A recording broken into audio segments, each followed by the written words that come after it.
Kita panggilan kerennya Anton ya. Shalom saudara. Shalom. Puji Tuhan, senang sekali bisa bertemu Bapak Ibu Saudara. Saya ditemani istri dan anak saya. Anak saya 2, anak saya tinggal di Jakarta. Saya dan istri bolak-balik gitu. Senang sekali pas Imlek ya, bisa pelayanan, kemudian bisa ketemu anak dan cucu. Saya baru dapat cucu 2 minggu yang lalu. Wow. Mantap. Wah, suasana indah dan berita baiknya adalah hari ini saya pakai baju anak saya. Jadi dari double XL, saya turun ke XL. Wow. Tahun ini L muat tuh. Wow. Yeah. Hebat. Jadi ya target masih ada sedikit lah supaya gak overweight. Tapi saya bertobat soal makan. Tapi lagi penguasaan diri dan terus. Tapi makan mesti bahagia, hidup mesti bahagia, pelayanan mesti bahagia. Semua nggak boleh berlebihan. Yang penting fokusnya, tujuannya apa? Kita misalnya tahun ini ada tujuan yang jelas. Kenapa ini semua diadakan? Tujuannya kerajaan Allah, tujuannya jiwa-jiwa. Yesus bilang, Matius 4:19, ikut aku, kamu akan kujadikan penjala manusia. Ya. Jadi tujuan kita jadi orang percaya bukan sekedar dipulihkan, bukan sekedar diberkati, bukan itu tujuan hidupnya. Tujuan hidup kita semakin kita kenal Tuhan, kita tahu isi hati Tuhan. Isi hati Tuhan apa? Semua orang mesti bertobat dan mengenal Tuhan. Jadi kalau Bapak Ibu bisnis, kerja, apapun esensinya, lihat tujuan akhirnya, apakah lewat ini nama Tuhan dikenal? Kalau iya, lakukan. Amin. Jangan terlampau pusing sama aturan-aturan Taurat. Karena Yesus sendiri ya meniadakan hukum Taurat tanda kutip dengan hukum kasih dan anugerah. Jadi maksud saya, hidup kita jadi orang percaya jangan terlalu stres, jangan terlalu, wah ini nggak boleh, itu nggak boleh, enggak lah. Ya. Kita tahu tujuannya benar, boleh. Ya. Narkoba nggak boleh, siapa bilang? Ya dulu kita semua kalau sakit keras pakai morfin. Minuman nggak boleh, siapa bilang? Itu kalau misalnya kita Dingin. Dingin. gue like, ya kan, melahirkan sebulan orang kayak semua pakai arak, itu jual alkohol. Ya. Ya kan, jadi kita lihat tujuannya membangun kita, tujuannya baik, tujuannya memuliakan Tuhan, Atau gas. tidak. Oke. Betul. Dan gereja ini juga ya nanti buka cabang di mana-mana, tujuannya memuliakan Tuhan, gas kan. Amin. Jangan ragu-ragu, ya kan? Saudara, dalam 10 tahun ini kami merintis hampir 100 gereja di Indonesia. Wow. Ya. Puji Tuhan. Terus menerus, bukan persoalan pendeta atau bukan. Pendeta atau bukan itu nomor 2. Yang penting semua kita fokus kepada kehendak Tuhan dan kerajaan Allah. Pendeta itu kan cuma gelar, saudara. Dulu saya bandel. Ijazah SD saya beli 50.000. Ijazah SD saja saya beli, saudara. Tapi itu belum bertobat, ya. Tapi belakangan, saudara, saya belajar, saya sekolah teologi ya, umur 50 baru selesai. Ya. Tapi gak apa-apa, yang penting tujuannya jelas. Saya ditanya, kuliah buat apa, Pak? Bapak sudah rintis begitu banyak gereja. Kuliah supaya saya belajar, tahu lebih banyak. Kuliah supaya saya jadi teladan buat anak-anak rohani saya. Ya, supaya saya terus bertumbuh. Betul. Jadi apapun yang kita lakukan, tujuannya mesti jelas. Kalau tujuannya jelas, diskusikan, kerjakan. Suami istri PR tahun ini, tuliskan tujuan kita berumah tangga. Tanya sama pasanganmu, apa yang membuat engkau bahagia? Kadang-kadang kita berpikir ruko 10, mobil 10, deposito 10, nggak begitu. Ya, saya tanya istri saya, dia bilang saya bahagia kalau papa duduk temanin saya ngobrol. Nah. Cuman sesederhana itu. Uang penting nggak penting, siapa bilang uang nggak penting? Tapi uang bukan esensi dari segalanya. Jadi mari kita atur ulang. Saya senang sekali dengan topik ini. Apa-apa tujuannya mesti jelas. Ketika kita tahu tujuan kita jelas, kita jalan dengan sukacita.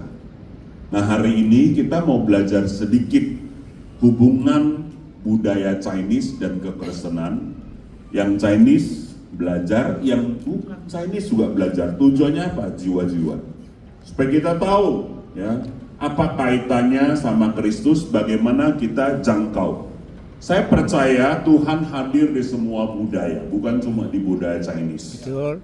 Nah, budaya itu kita pakai menjadi jembatan untuk bangun hubungan dan membawa orang kepada Kristus. Jangan bangun rumah di jembatan. Banyak orang rumah di jembatan, ya, terus aja ngulik-ngulik di budaya. Enggak, saudara. Tujuannya supaya nyebrang. Kayak agen asuransi, ya kan? Ngomong oke, dengar oke, ujungnya mesti closing dong. Ya kan? Masa datang sudah 4 kali belum tanda tangan? Ya. Jadi apapun saudara, tujuannya mesti jelas. Tidak memaksa, biar Roh Kudus yang bekerja. Tapi orang percaya mesti punya pengetahuan. Jangan main tengking, jangan main hajar. Kita lihat. Coba lihat, saudara, klik. Nah, saya pakai ini karena ini tulisan papa saya. Papa saya sudah terima Yesus dan sudah dipanggil Tuhan, tapi tulisannya saya pakai. Ada yang bilang sama saya, Pak Pendeta, jangan pakai kongsi facai dong, duniawi ya. Bilang, Tuhan Yesus berkati, ya apapun itu baik. Ya, sudah tahu kongsi facai artinya? Kong itu kalau dalam bahasa Chinese ya, Kong itu kongsi dengan penuh hormat. Biasanya kepada yang lebih tua, kepada raja pakainya kong. Ya. Si itu sukacita yang besar. Fa itu mekar, meriah, bertumbuh. Cai itu keuangan, diberkati. Jadi kongsi fa cai itu dengan penuh hormat dan sukacita, aku ucapkan kamu diberkati luar biasa. Yang percaya katakan amin. Amin. Jadi kalau bilang kongsi facai, mesti tahu Amin. itu ucapan berkat, ya. Gak ada kaitannya sama agama dan sebagainya. Ini soal bahasa, bos. Iya, iya. Mantap. Mantap. Jadi jangan ragu-ragu kalau ucapin. Yes. Pak, yang benar kongsi facai atau kongsi facoy, itu dialek, Teochew, Mandarin, kayak ya kan. Pokoknya orang paham lah. Ya, jangan terlalu dalam, stres nanti. Iya, betul. Kalau saya pahamnya karena memang saya sekolah di Taiwan. Dari SD saya sudah dikirim papa ke Taiwan. Saya belajar sastra Mandarin, belajar apa? Belakangan belajar teologi, saya temuin, oh ternyata budaya Chinese termasuk semua adatnya sangat berkaitan sumbernya dari Alkitab. Haleluya. Khususnya perintah Tuhan kepada Abraham, Ishak dan Yakub. Berkati. Jadi itu matching sebenarnya, nah, tapi itu mesti seminar 2 hari. Ini kan 35 menit, tipis-tipis saja kita simak, ya kan? Terus perayaan Chinese New Year itu sebenarnya dari perayaan musim semi si Chunjie, Chuntian, ya kan? Datangnya musim semi, kenapa? Mayoritas dulu orang Chinese kan bercocok tanam. Jadi begitu musim semi datang, kita senang dong tabur benih, ya salju sudah menipis, kita mau menggarap ladang. Makanya mesti ada perayaan ucapan syukur kepada Tuhan. Itu asal muasal kalau dibilang sejarah perayaan Chinese New Year. Asalnya itu. Tapi kaitannya apa dengan Alkitab? Mari kita lihat. Klik lagi, terima kasih yang multimedia menolong saya. Ya. Ini yang saya sudah bilang, pakai semua kesempatan untuk beritakan Injil. Jadi hidup kita, ya, misalnya aplikasinya apa? Orang sudah beli barang nih, terus cerewet, balikin, tukar. Saya selalu berpikir, ya, tukarlah sepanjang itu. Kita boleh rugi, yang penting Tuhan untung, ya kan? Nanti kalau kita berantem satu hari dia ke gereja duduk sebelah kita, oh itu bapak ya, yang marah-marahin katanya Kristen, nah kan repot saudara. Jadi kita boleh rugi, kalau demi Tuhan, Tuhan untung, Amin. balikin. Nah, 30, 60, 100 kali lipat. Ya. Hutang 10.000 memang itu. mesti bayar, tapi kalau orang hutang kita gak bayar, sudah ditagih gak ada, sudahlah ampuni. Sudahlah. Jangan simpan di hati karena Nah. kepahitan membuat kita kehilangan berkat. Nah, Berkat Tuhanlah yang menjadikan kaya. amin. Jadi apapun yang kita lakukan karena Tuhan, bukan karena misalnya saya hormat sama orang tua karena orang tua saya baik. Siapa bilang orang tua kadang-kadang nggak baik? Anak saya tadi kemarin khotbah dia, saya dengerin khotbahnya pagi tadi. Orang tua saya nggak baik, ya kan? Dominan, maksain. Satu hari saya minta dia temanin saya ke Taiwan, saudara. Dia nggak mau. Terus saya kasih ayatnya, kamu hormati papa mama dan taat bukan karena papa baik, karena memang perintah Tuhan demikian, titik. Ya, Gitu. simple. Jadi ajarin anak-anak kita taat kepada firman pertama. Ya. Kita hormat kepada mama misalnya, sudah 90, pikun, bukan karena papa mama baik. Memang sikap hati yang Tuhan minta, titik. Tidak ada yang baik di dunia ini kecuali Tuhan. Amin. Semua orang egois. Lalu kenapa kita bisa jadi baik? Karena Tuhan. Ya, Tiap hari saya bergumul, tapi ujungnya perintah Tuhan yang menang. Hati nurani kita taat kepada firman. Ya. Itu yang menjadikan kita pemenang. amin. Kalau mau keluarin sifat asal kungfunya, Oh. semua tenggelam gitu ini. Ya kan? Jadi kita mau apapun kondisinya pakai supaya nama Tuhan dikenal. Amin. Setuju Bapak Ibu? Setuju. Ya, tidak gampang, tapi bisa karena ada kuasa dan kasih Tuhan. Amin. Lanjut. Saya seneng kok Jumatnya semua simak dan taat-taat. Ya kan? Paulus ajarin orang Korintus gini, sungguh pun aku bebas terhadap semua orang, aku menjadikan diriku hamba dari semua orang, supaya aku boleh memenangkan sebanyak mungkin orang. Demikian bagi orang Yahudi, aku menjadi seperti orang Yahudi, supaya aku memenangkan orang-orang Yahudi. Bagi orang-orang hidup di bawah hukum Taurat, aku menjadi seperti orang hidup di bawah hukum Taurat, sekalipun aku sendiri tidak hidup di bawah hukum Taurat, supaya aku dapat memenangkan mereka yang hidup di bawah hukum Taurat. Jelas? Paulus tidak ajarin kita jadi bunglon, tetapi Paulus bilang, demi Kristus, kita pergunakan semua lini dari hidup kita supaya kita menangkan orang. Amin. Gitu. Artinya di tengah-tengah kumpulan orang Taurat, Paulus tidak makan B2. Itu agak berat buat saya karena saya suka B2. Tapi kalau di desa-desa ya saya menguasai diri karena dasarnya jelas, saudara. Demi Kristus kita lakukan ini semua, ya. Kita pakai semua ornamen itu, jangan diperdebatkan sepanjang kita tidak menyembah berhala. Ini semua supaya demi jiwa-jiwa. Ya.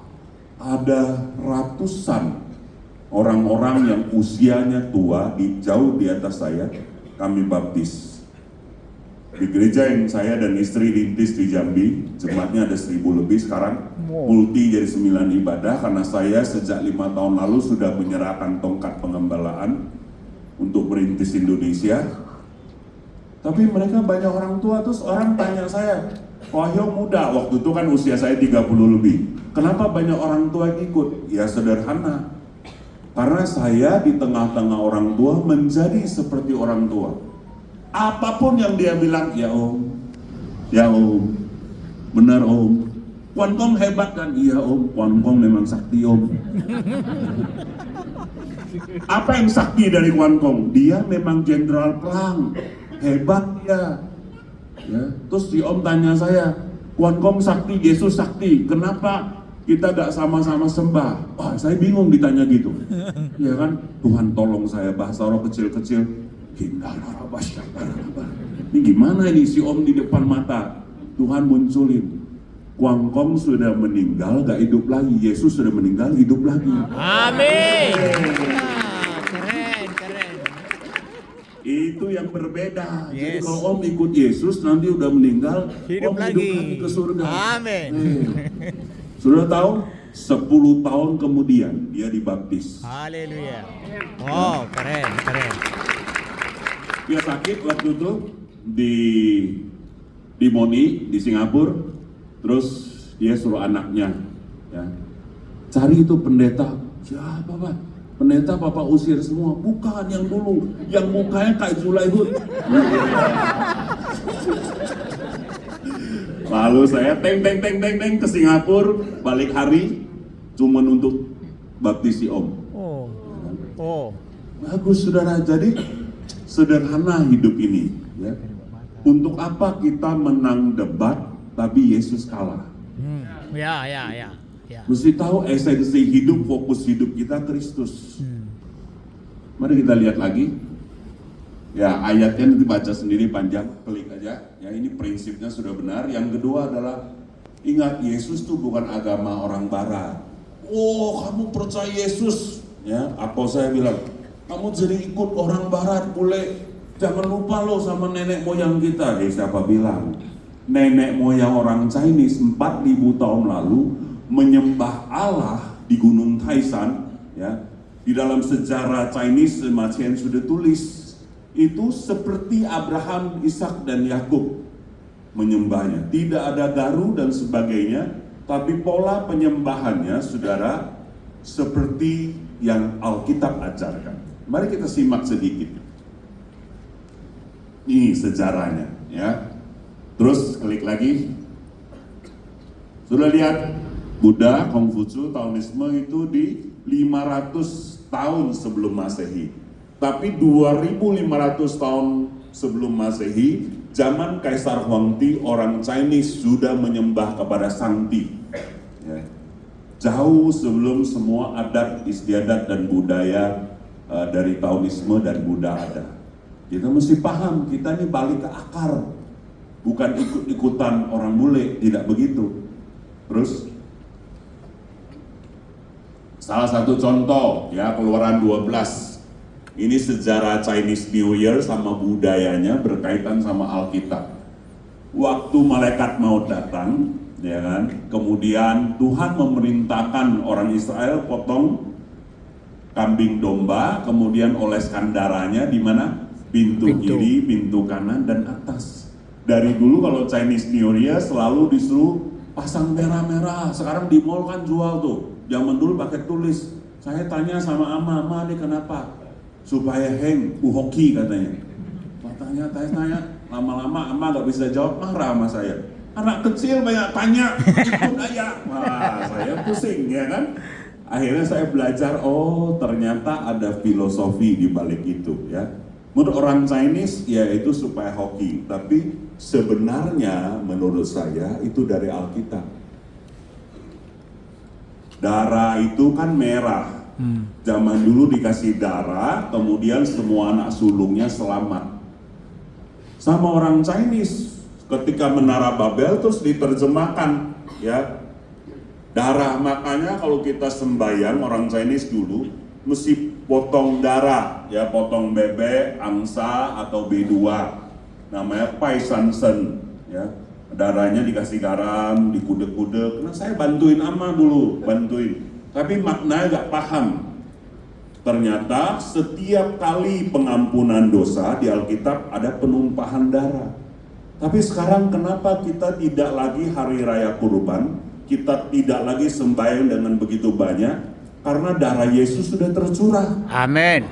Dan keselamatan datang dari darah anak domba. Yes. Ya kan? Yesus Kristus namanya.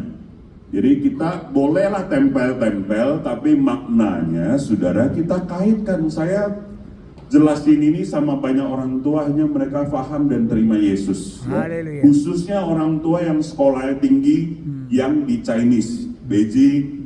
Kita ada pelayanan di Nanjing, di mana-mana. Ngomongin budaya, akhirnya masuk ke Alkitab. Sebenarnya kita satu alirannya, tidak berbeda. Filosofinya sama. Misalnya budaya, apalagi tadi disinggung angpau. Saya agak acak dikit supaya nyambung. Filosofi orang Chinese kasih angpau itu kan, angpau namanya ya sui qian. Ya itu menekan, sui itu umur, qian itu uang. Uang yang menekan umur, artinya memperpanjang umur. Dari mana filosofi ini? Dulu katanya, Ada monster yang bernama Nien. Malam tahun baru tuh dia mau semua ambil anak. Ya kalau di Alkitab kan anak sulung, kalau orang Chinese anak. Jadi anak semua jaga malam, nggak boleh tidur. Selain pintu rumah dikasih merah-merah, karena monster itu takut warna merah. Sebenarnya dia takut darah, ya kan? Karena tidak pakai Alkitab, turun temurun, ya pokoknya asal merah aja lah.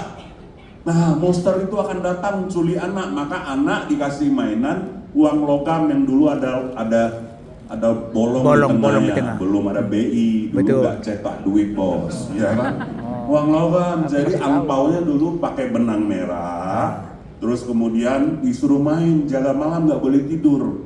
Dan malam itu mesti makan bersama sekeluarga, nggak boleh keluar rumah. Kenapa? Karena memang perintah Tuhan untuk merayakan hari raya Paskah, mengingat pertolongan Tuhan dari Mesir dibawa keluar. Kalian mesti merayakan ini ya bersama-sama. Jadi orang Chinese makan malam Imlek itu sangat berkaitan dengan budaya Paskah. Ini nyambung filosofinya. Kemudian angpaunya mesti ditaruh di bawah bantal sampai habis cap gome baru bisa dipakai. Ya sekarang ya begitu kasih hilang sudah. Tapi filosofi di balik itu sebenarnya orang Chinese ingin melestarikan keselamatan. Ya, sama dengan makan ronde, sudah tahu? Ada ciai makan ronde, ya kan? Itu kan roti tidak beragi. Dirayakan karena umurmu diselamatkan oleh Tuhan. Tuhan suruh rayakan 7 hari, turun temurun. Tapi sampai di Jawa dikasih gula aren karena itu tidak berani tawar, ya kan saudara? Sama orang Chinese dikasih babi cincang di dalamnya. Yeah. Tapi kok saudara lihat filosofinya tuh sama. Ya. Ada terlalu banyak filosofi dan budaya Chinese. Menurut saya sumbernya dari Alkitab. Kita mesti belajar dan kita mesti paham. Jangan bahas dalam budaya, tapi lewat kisah itu bawa mereka kepada Kristus. Amin. Ya, sekarang semua sudah tidak perlu, kita diselamatkan oleh darah anak domba. Lihat barongsai, singa dari Yehuda itu yang mengalahkan setan. Iya. Setan mana yang takut sama barongsai coba? Ya kan? Dikasih mercon. Karena katanya setannya itu monster, malaikat maut itu takut sama mercon, sama barongsai, sama warna merah. Tidak begitu. Sebenarnya itu gambaran daripada keselamatan singa dari Yehuda. Jadi filosofi, ornamen, semuanya hanya membawa kita kepada cerita keselamatan. Ada gambaran? Yes. Ya, nanti cari sendiri, belajar sendiri, yang nggak ngerti, cocokin sama Alkitab. Ya, jangan ngarang sendiri cerita, tapi Alkitab sumbernya. Amin. Ya, mari kita lihat. Ya, Tuhan hadir dalam setiap budaya suku, jadikan itu alat memenangkan jiwa. Terus kita mesti terima Yesus, kita terima keselamatan. Ceritakan itu, tapi lewat budaya. Terus, ya ayatnya jelas, ya tidak ada keselamatan selain melalui Yesus. Terus,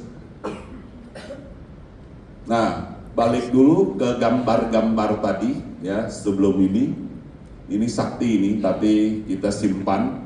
Kita lihat beberapa budaya-budaya, misalnya ya ini filosofinya saudara percis seperti kemah Musa.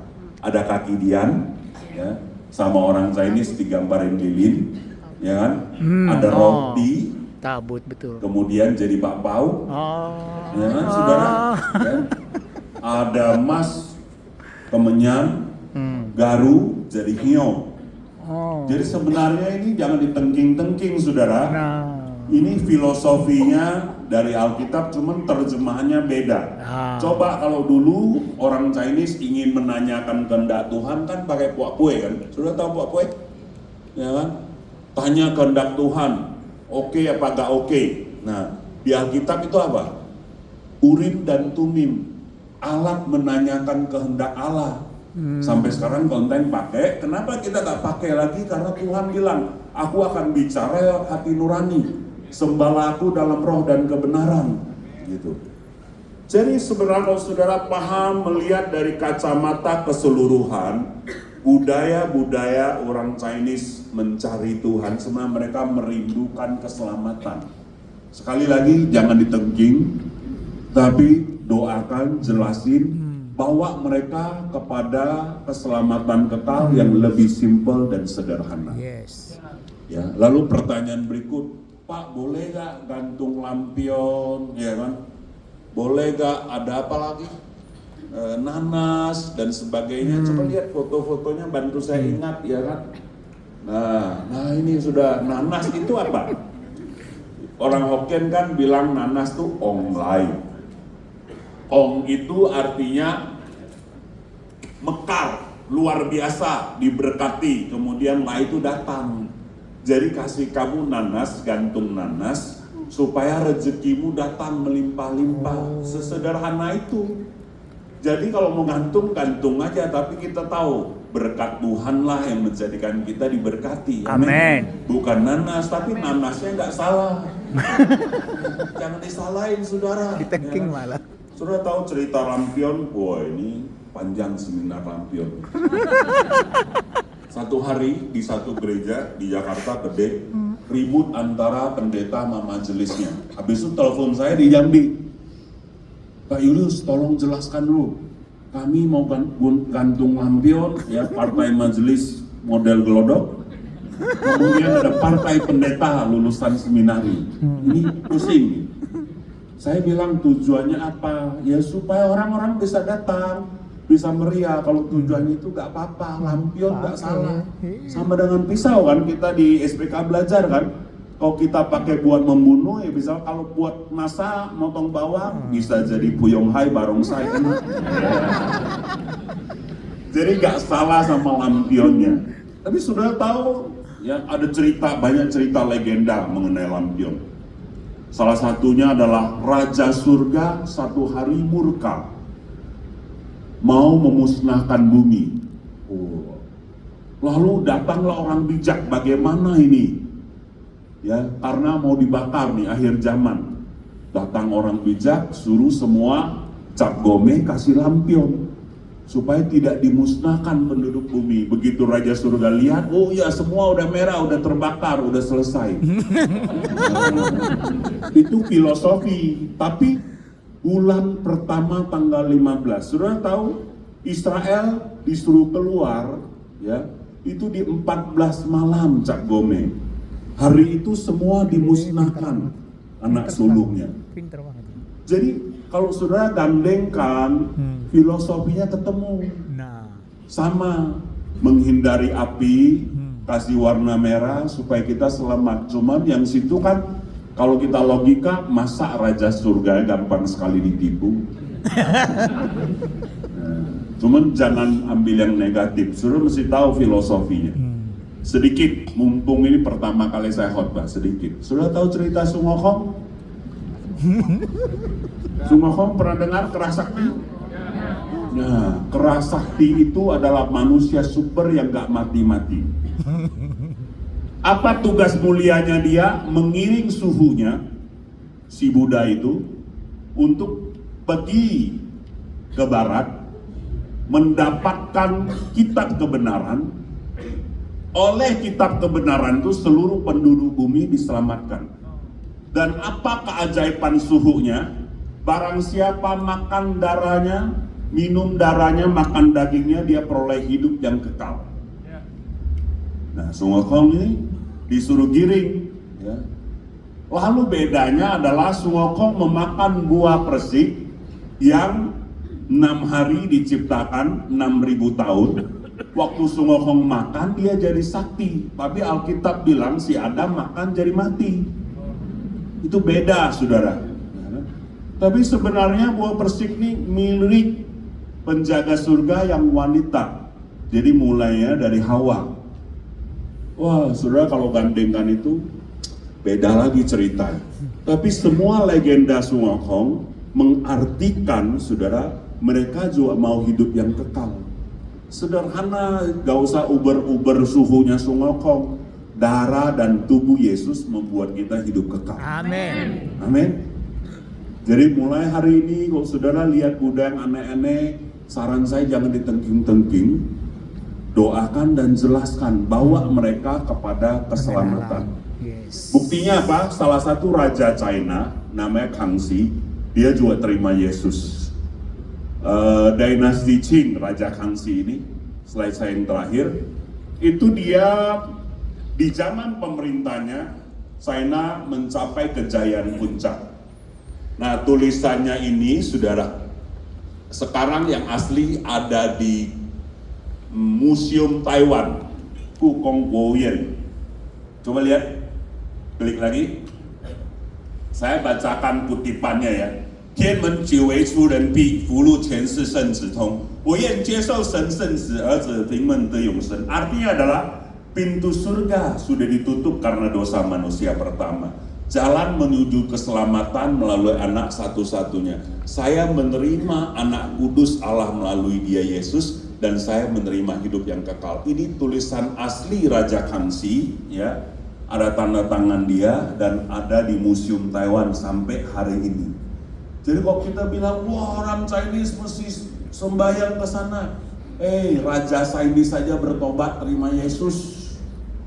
Cuman kenapa kekristenan tidak menjamur waktu itu? Ya itu salahnya misionaris. Waktu terjemahan dibilang ya, ngomong jangan Yahweh, ngomongnya sesuaikan Sen, Sangti. Ya misionaris gak mau, dia kekeh, ini dari Yahudi asli, mesti begini. Ya akhirnya saudara, orang Chinese bilang ini kerajaan bule, dia mau menjajah. Nah akhirnya yang kepercayaan yang masuk, Chinese jadi mewabah.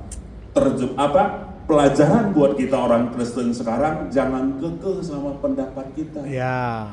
Masuk lewat budaya, Betul. baru bisa menangkan orang. Sebenarnya titah Raja Kangxi waktu itu, dia mau jadikan Yesus itu Tuhan bagi semua orang Chinese.